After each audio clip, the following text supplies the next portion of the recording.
Oi pessoal, eu sou Gerardo Campana e estamos no programa, ou melhor, no canal Mediunidade Online.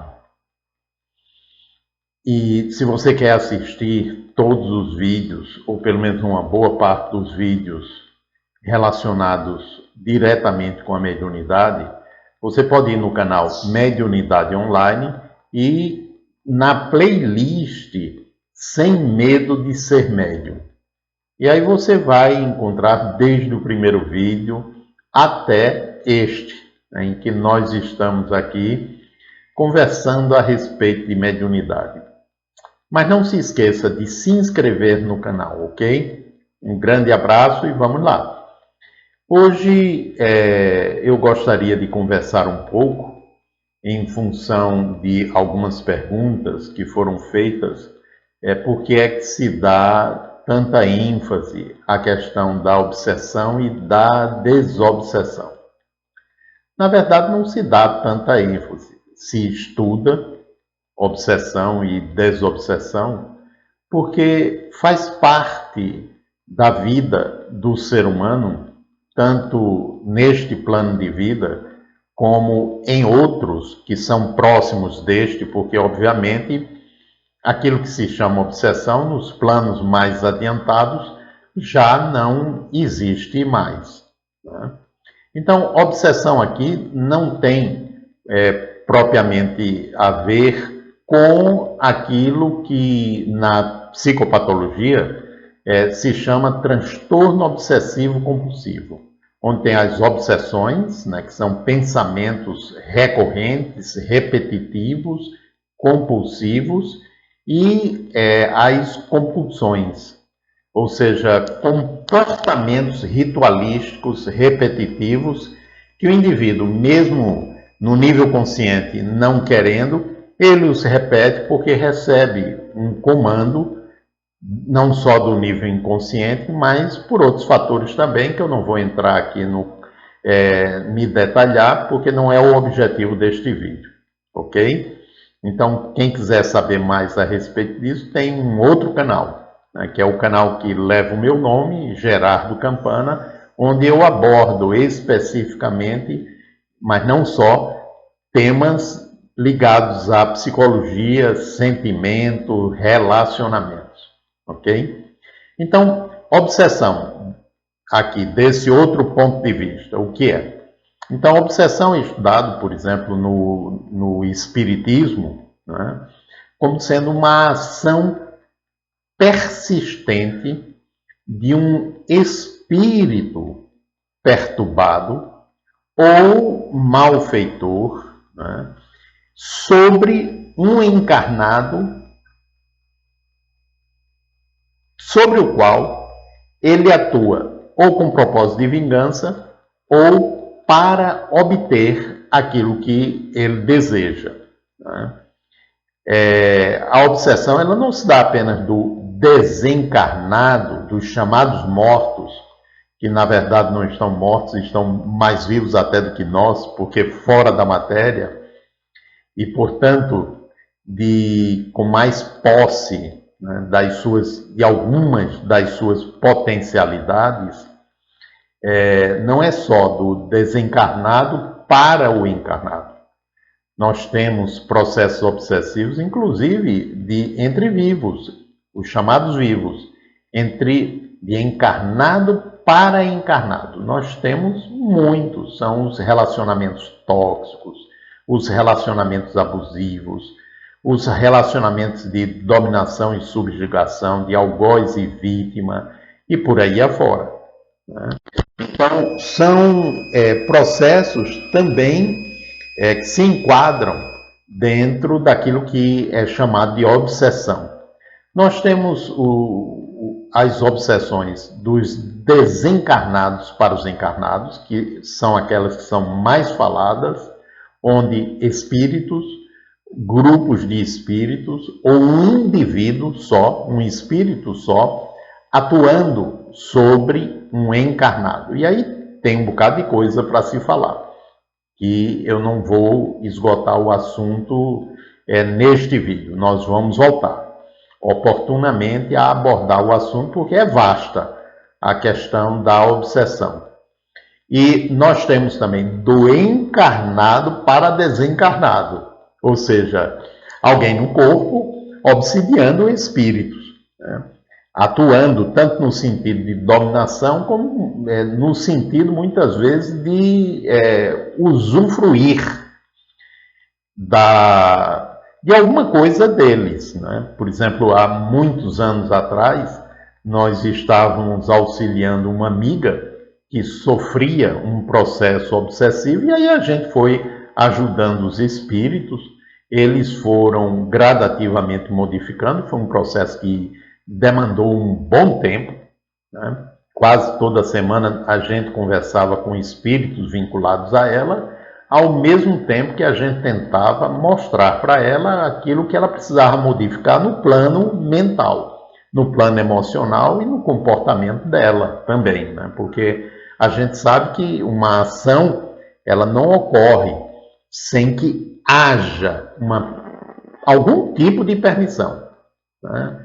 Que normalmente não é consciente, né? Advém da forma de funcionar, advém das características, das tendências, das reações, do jeito da pessoa e de núcleos mais profundos do encarnado ou do desencarnado, que a ação consegue se efetivar. Porque sem isso, obviamente, não há processo obsessivo, porque o ser vem, tenta atuar sobre o encarnado, mas não encontra receptividade e ou ele desiste, ou se for muito perseverante, por décadas às vezes, ele fica aguardando que surja um momento favorável para que ele possa atuar. E você diz décadas esperando? Ora, no mundo espiritual, o tempo não é como o nosso aqui. A gente conta o tempo pelas horas, né? E as horas elas têm relação com o movimento da Terra em torno de si, né? Os dias em torno do Sol, e isso vai dando aquilo que a gente chama do nosso tempo. Mas no mundo espiritual é bem diferente. Então, 20, 30 anos pode não significar nada para eles, né? Porque não há uma contagem de tempo como o nosso. O tempo como o nosso não existe lá. Ele existe para nós aqui. Então, o espírito ele tenta atuar, né, sobre o encarnado, mas não encontrando receptividade, obviamente, ele pode se afastar e pode ir embora, né? Então, o melhor meio da gente, por exemplo, se prevenir é a gente se cuidando no que diz respeito a sentimento, pensamento, imaginação, emoção e comportamento. Só isso, né? Então, para que a gente se cuide de verdade disso, a gente precisa estabelecer digamos, um treinamento pessoal, né, que pode ser autodidata, mas o melhor é que haja uma orientação inicial para que a gente vá se conhecendo, a gente vá percebendo as nossas reações, como é que nós funcionamos. Então, esse é o melhor meio de prevenir, né? Então, eu estava falando dos tipos de obsessão, né? Eu estava falando sobre do encarnado para o desencarnado. E eu estava contando que há muito tempo atrás, a gente ajudando os espíritos, chegou num ponto em que os espíritos, dois espíritos, se comunicaram na reunião e eles disseram o seguinte: olha, peça para fulana parar de pensar na gente. Nós não estamos mais com ela, não queremos saber dela, né? A gente ainda vai levar um tempo aqui para a gente se libertar da mágoa e da raiva que a gente sente, mas a gente não está mais agindo sobre ela. Mas ela não para de falar, então isso prende a gente, atrai a gente para perto dela e nós não queremos mais. Ou seja, ela estava tão habituada com aquela companhia, com aquilo que ela sentia e acontecia, que ela permanecia no mesmo padrão. Então, ela teve que ser ajudada para que ela fosse gradativamente transitando daquele modo de funcionamento que prendia aqueles seres que já estavam se libertando, para que ela também pudesse sair, pudesse se libertar. E foi o que foi ocorrendo, né? Demorou um tempinho, requereu uma boa ajuda, né, para que ela fosse treinando o campo emocional e o campo mental, mas ela terminou conseguindo. Até que um tempo depois, esses espíritos, né, esses dois vieram e agradeceram, né, porque se libertaram dela. Né. Houve um outro caso também em que uma pessoa ela compareceu à instituição e reclamou bastante, né, que ela estava sofrendo uma ação e essa ação a perturbava e não permitia, né, que ela fosse livre no plano mental dela. E ela sofria com isso, porque ela ficava o tempo todo com aqueles pensamentos recorrentes, né, da ação espiritual, ela dizia. E aí começamos a fazer a irradiação, né? Eu já disse em outro vídeo que no início da atividade a gente faz irradiação para um número X de pessoas que estão em estado de sofrimento, seja físico, seja uma perturbação emocional, mental. Então a gente faz a irradiação para essas pessoas e colocamos o nome dela.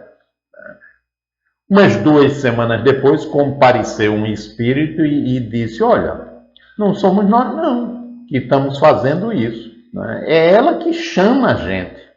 É ela que, pelo pensamento, nos atrai.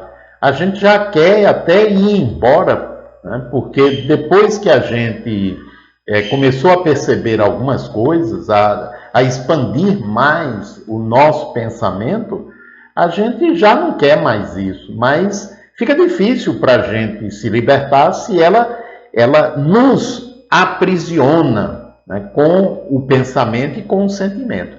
E aí todo o trabalho foi para ajudá-la, né, obviamente sem a gente dizer que era ela responsável pelo que estava ocorrendo, né, porque quando a gente diz isso, a pessoa fica com raiva, né? Então a gente foi ajudando gradativamente e o propósito era para ela se libertar da obsessão. Até que ela foi aprendendo a mudar, né? E ela terminou saindo, ficando com o pensamento, a mente muito mais tranquila.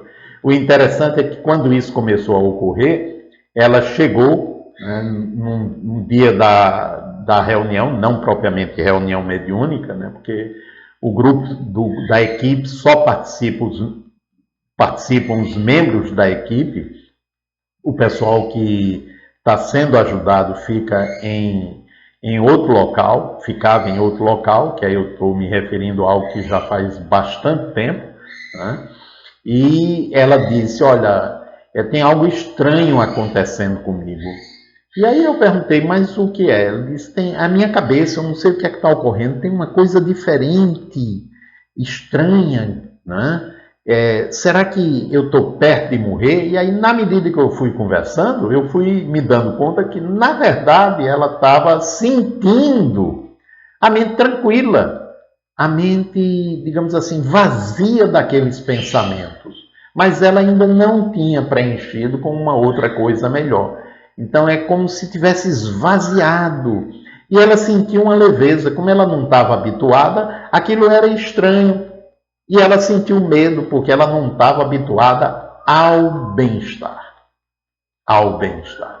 Então ela foi ajudada inicialmente a suportar, conviver com o bem-estar, para depois usufruir, desfrutar do bem-estar. Então foi uma outra situação de ação de encarnado sobre desencarnado.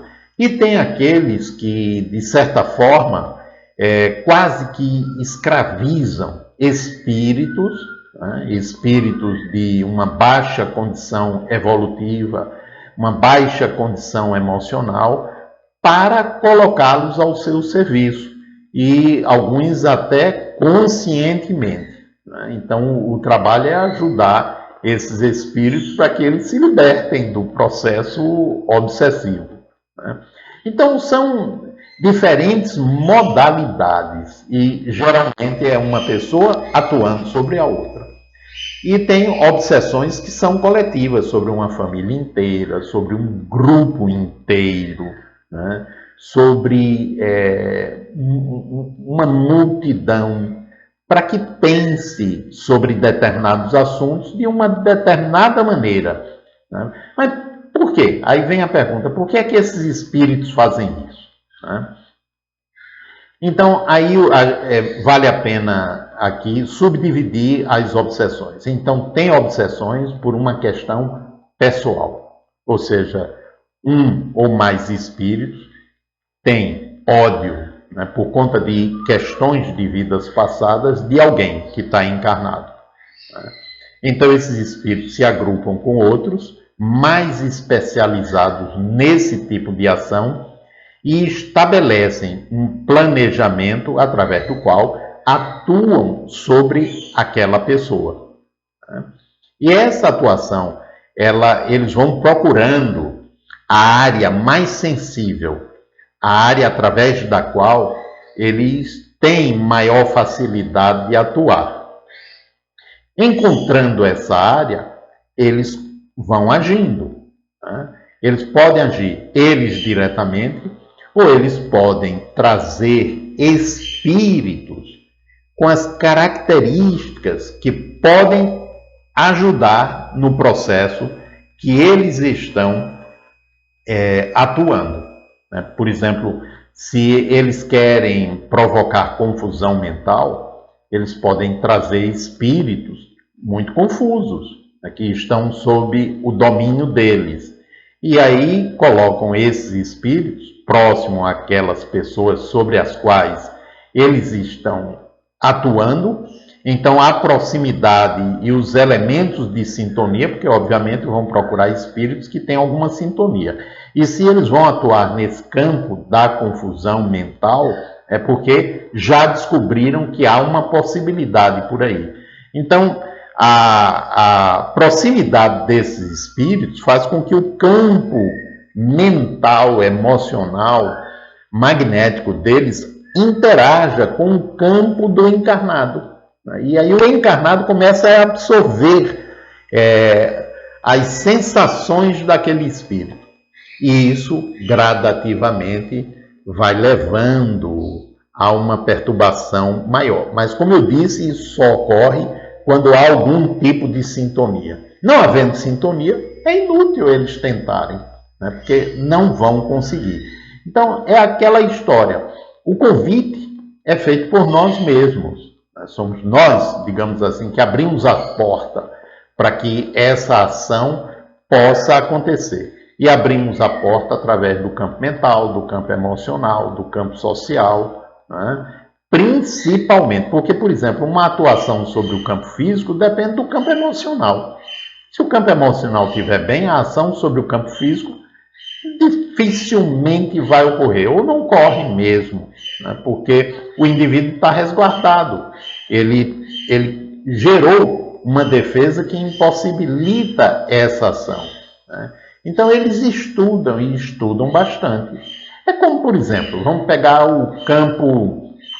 Óbvio, eu não estou querendo fazer uma comparação absoluta, mas apenas utilizando isso para que se possa entender. Vamos ver o seguinte: no campo da publicidade, uma boa parte das publicidades, elas ainda atuam na área da imperfeição humana, na área da inveja, na área da ganância, da ambição, né, da autoestima baixa, né, no sentido de despertar a necessidade por algum produto.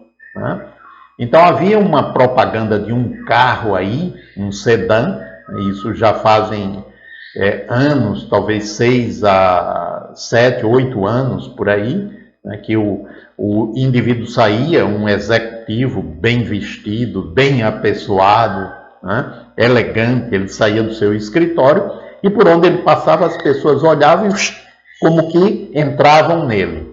Né? Chegava na garagem e aí uma pessoa ia passando, olhava e como que entrava nele. Até que ele chegava e o carro era aquele, daquela marca. Ele clicava a chavezinha magnética, abria a porta, ele entrava e ele saía. E por onde ele passava, as pessoas olhavam e como que entravam nele. Onde é que essa propaganda estava atuando? Na inveja. Né? Eu estava dizendo, se você tiver um carro desse, você vai se sobressair, todo mundo vai lhe invejar. Né? Então, é nesse campo, por exemplo, que a publicidade atua. Nos elementos da criança magoada e ferida. Né? E o que é que esses espíritos eles procuram? Exatamente esses elementos, né?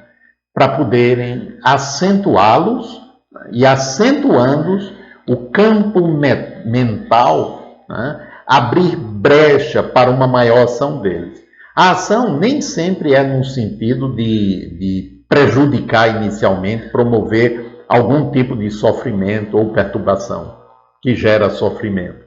Mas muitas vezes é acentuar aquilo que a pessoa já possui. Se a pessoa é avarenta, acentuar a avareza. Se é invejosa, intensificar a inveja. Se a pessoa é irritadiça, ampliar a raiva, né? Assolar ainda mais a raiva que está armazenada no interior daquela pessoa. Então eles vão atuando para conseguirem, né, chegar àquilo que eles desejam, ok? Então é uma atuação por aí. E isso promove muito sofrimento. E não dá para se perceber, porque essa atuação é sutil, muito sutil. Né? Bom, mas nesse vídeo eu vou ficando por aqui e no próximo a gente vai dar continuidade, tá certo? Um grande abraço e até o próximo vídeo.